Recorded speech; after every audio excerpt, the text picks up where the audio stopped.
Syrians. The Greys knew exactly how to manipulate the whole situation to their favor. They played both sides against the middle. They went to Marduk, knowing he was a dumbass, but also the son of Prince Ea. They went to him and said, you see what they did to your father? You want to get even? We'll help you. We'll back you in the next campaign for control. Marduk's like, yeah, because what were the Greys doing? They were banking on inflating his ego because he was too dumb to think any other way. So they blew up his ego and told him, you're the one who should be in charge, and we'll back you. Marduk leads the revolt against Enlil, throws out Enlil, now takes over middle management with the Anunnaki, at which point the Greys realize that with this imbecile at the head of the game, they can easily take over. So they follow through on their plot, go after Marduk, throw him out, throw the Anunnaki out, lock down the whole damn kingdom, and from that point on, they take over the entire operation. Now, of course, with all this going on, you have to ask yourself, what saved their asses from being eliminated by them? Because this was a total violation of the treaties and relationships for producing a bottom line profit for the corporation. Well, the fact of the matter was, they were sent by the Sitar queens, and after they took over, they went to the queen and said, look, Anu's sons are a bunch of imbeciles ruining your bottom line. If we take over, we'll run everything on a dime, and you'll get your profit every time. So the Greys have been skating by on thin ice ever since then, with the promise that they'll keep the paycheck going to the queens to keep everybody happy. But of course, this created animosity with Anu, who was the favored one by the Sitars. As you can tell, the history of this solar system is like a soap opera on steroids, all right? So you've got that going, a total lockdown on the planet. The Greys take over. Well, something interesting happens here, okay? From the Greys, they decide, why knock a good thing?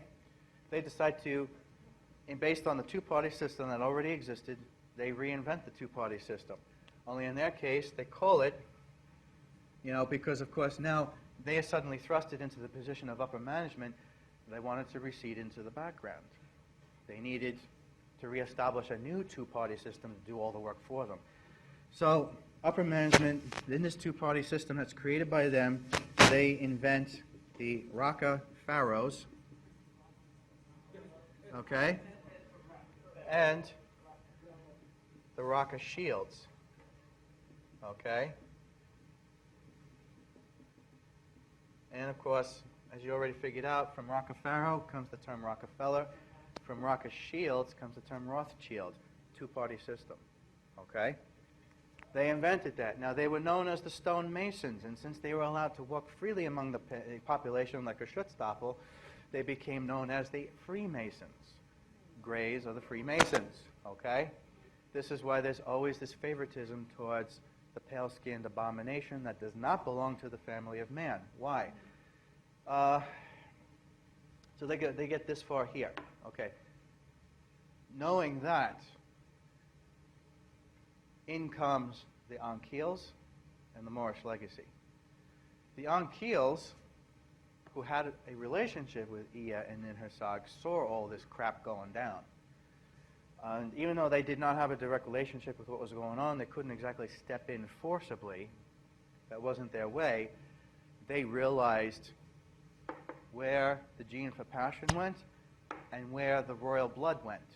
Okay? They decided, let's do it that way. This serves as the beginning of the concept of guerrilla warfare, operating underground, all right? From the gene for passion, from the concept of the anointed ones, comes the Moorish legacy. That Moorish legacy is represented by the term Temple of Solomon. And it's in the name just like the word Adam, Solomon. You break it down to 3 syllables, Sol, Oman. Sol is Latin for sun, Om, sound to light. So Om is frequency, and On is Sanskrit for sound to light. Basically, the name Solomon is a linguistic symbolism for awakening the beast. Okay? And of course, the Temple of Solomon is symbolically associated with gold, because gold is the perfect conductor of electricity, which brings us back to the concept of Frankenstein's monster being awakened. Okay? By using gold as a conduit, the beast is awakened. It's a symbolism. Some people argue, oh yes, the Temple of Solomon really exists, there really is the gold. Okay, whatever, but who cares? What are you going to do when you find it? They're going to put a gun to your head and pull the trigger anyway. So who cares if it really exists? What matters is towards this legacy, towards the family of man, it must be understood that the Temple of Solomon is a powerful symbolism for keeping the body healthy and pure. Okay? From what had happened here was that you've got the family of man now, inheriting the Moorish legacy, inheriting the legacy of the anointed ones, through the Temple of Solomon, using it as almost like a filter, a spiritual filter. The gene for passion filtered through the Temple of Solomon becomes what you guys know as the Passion of the Christ. Okay? Now, the term Christ, a bastardized term, spelt with CH, which is an Anglo-Saxon English spelling, totally wrong. The original proper spelling of it, it's not someone's last name. It's a title. It's a title for all major prophets. Every major prophet is called a Christ. It is spelled K-R-I-S-T, not C-H. K-R-I-S-T, Muhammad the Christ, Buddha the Christ, Isa, the one you call Jesus, the Christ, okay? Noble Drew Ali, the Christ, okay? Adam the Christ. This is why you get the concept of the Christ energy coming through the bloodline of the prophets. It came from the gene for passion that was pumped into the anointed ones, okay? Now, being that the Greys were not stupid. They knew what was still there. They knew they couldn't, even with the Arian technology, they couldn't fully erase that gene for passion. They couldn't get to the anointed ones. They were hiding out.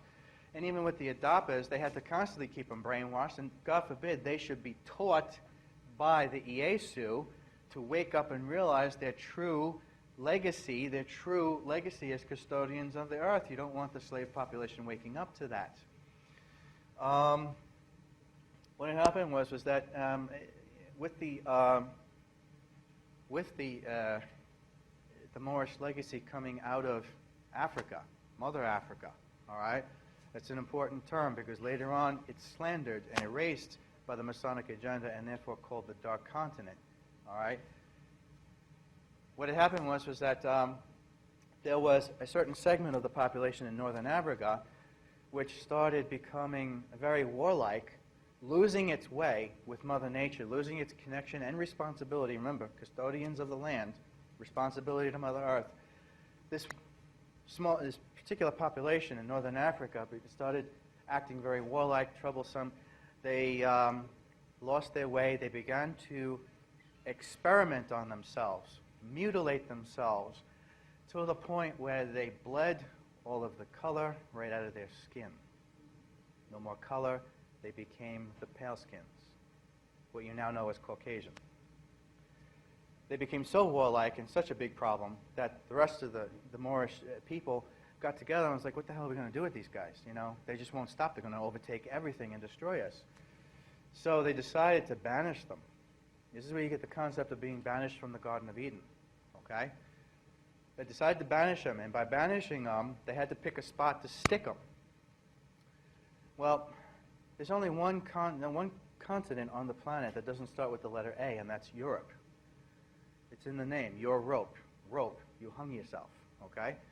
Europe is named after the African queen Europa.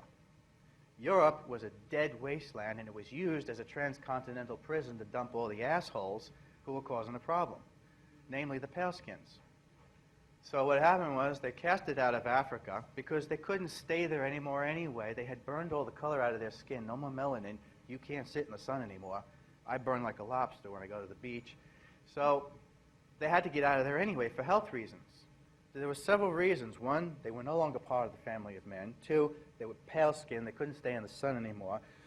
Three, they were destroying the environment, polluting it, experimenting on themselves in abominable ways, producing these defective genetic offspring that you wouldn't even want to speak of. A good example would be the abominations you saw in Lord of the Rings trilogy, all those disgusting things that were created by Sauron, okay? They dragged them across the deserts of Arabia. This is where the bitterness begins. Their pale skin being scorched by the desert. and dumped them in the cooler, less sun-like atmosphere of Europe.